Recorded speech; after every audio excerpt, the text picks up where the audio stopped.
Bronzebeard, bless my hammer!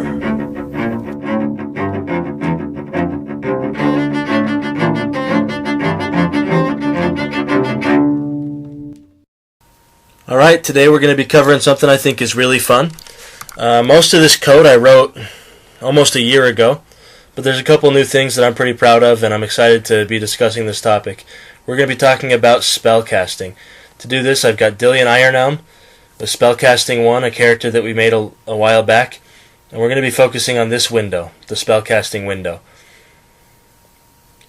To start off, I'm going to talk about how we can cast spells using the arms. As you can see, there's these red dots that I can just click on, and if maybe I'm going for a lightning bolt, I can go back and forth across the same arc, and you can see that number counting up, telling us how many times we've used that arc, and then I can come around and finish wherever I want. I can do the same thing on the left arm if I want to, and just kind of go around. Now we're going to come look at the fingers here. I can flip the fingers up into full positions, or I can move them into indirect positions.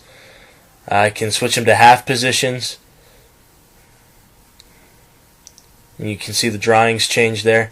I can select as many of the words as I want, except for power words, where I'm limited to just one power word. Now this spell is pretty meaningless. As you can see, it's got a lot of nonsense in it, and my character doesn't even necessarily know these components. So we're going to go and we're going to look at the components that Dillian Ironelm knows.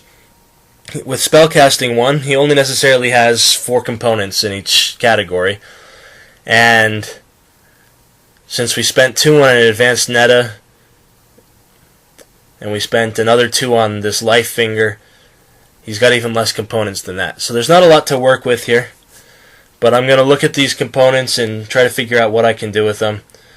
And we're probably just going to do a healing spell like we talked about on Saturday with that day syllable there. So I come back to this window, and I want to choose the components for this spell. So we're going to start with the right ring finger for life, and then day for healing. As you can see, it pops up there, Swift Magic Spell, because we're only using fingers and words. And with 1 finger and 1 word and Dexterity 9, that's going to be a 0.56 second spell. So that's a really quick spell that he can use in the middle of battle if he wants. Then I come up here and I click this Cast Spell button, and it pops up this window where we can describe what the spell does. Now this spell is really straightforward, doesn't take a whole lot of convincing to get the Master Weaver to think that that's going to do some healing. So I'm just going to make it easy for him and tell him 2d6 damage, and there's no range, right? You don't even have to look at the components. This is what I'm doing. And then I'm going to tell him that I'm targeting Bonkin. You remember Bonkin's the brawler who's also in this party. Now I can choose to cast the spell, or I can cancel it, and I can come back to this page and make any changes. But I like that spell, so I'm just going to cast it as is, and it's cleared up and ready for another spell.